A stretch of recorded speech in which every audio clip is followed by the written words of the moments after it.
昨天晚上就是走出去的时候还是笑的，就回到饭店的时候一直在想，一直在检讨，然后一整晚都没有睡，然后到早上吃早餐的时候真的太饿了，然后就吃了很多，然后刚好就有体力，但是其实到中场的时候是很累，然后有点想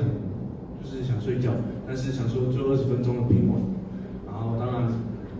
忘掉昨天的比赛嘛，然后我们还是要打破校史啊，就是还有一个目标在那边，所以就是尽力去打，笑着去打球，然后努力奔放一点，对吧？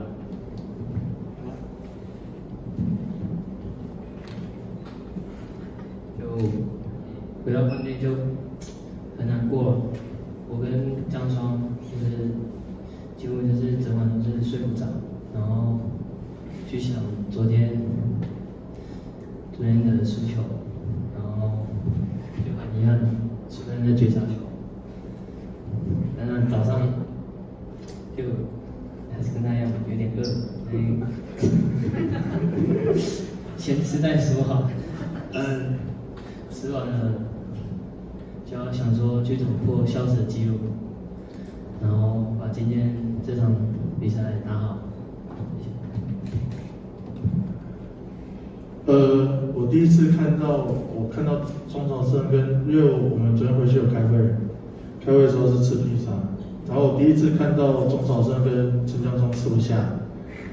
然后其实我早上还跟他们讲说，我昨天看到你们吃不下的时候，其实我还蛮难过的。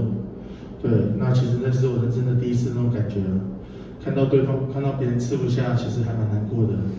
对，这种心情，因为你知道，他们吃不下，接下来都是我在吃嘛，所以我不会有这种那种感觉。那人生第一次看到他们两个，就是跟他们讲了很多，然后跟球队讲了很多。我昨天是就有比喻谈恋爱一样，你要努力，你也认真，但是对方不喜欢你，你还是没有机会。对，那没有机会，因为我的意思是说，当你很认真在这个过程里面，不是每一次的结果都是如你所愿的。对，那就是当不是你如你所愿的时候，你必须要去重新的站起来。这是我昨天跟他们讲的事情。对，那我今天早上看到江中跟曹胜吃那么多的时候，我自己也放下一个大石头，并且跟他们讲，昨天看到你们吃不下，教练其实还蛮难过的。对啊，包括我昨天也吃不下。然后我觉得昨天一场球赛是光复中学的一个非常重要的养分。我跟孩子们讲说，其实教练的经验还是在小巨蛋的经验还是略显不足，才会让你们有被逆转的机会。那教练其实要负全责。对，那他们也是鼓励我，他们也是叫我说，不是像张聪今天也是跟我讲说，不是你的问题，但是大家的一起面对。那我就觉得说，今年这批孩子就是很成熟。对啊，那我们一起成长，我们一起茁壮。那我相信从小巨蛋的第一胜开始，我们将会开始胜利下去。对，因为我们已经有很好的8强的战绩，然后甚至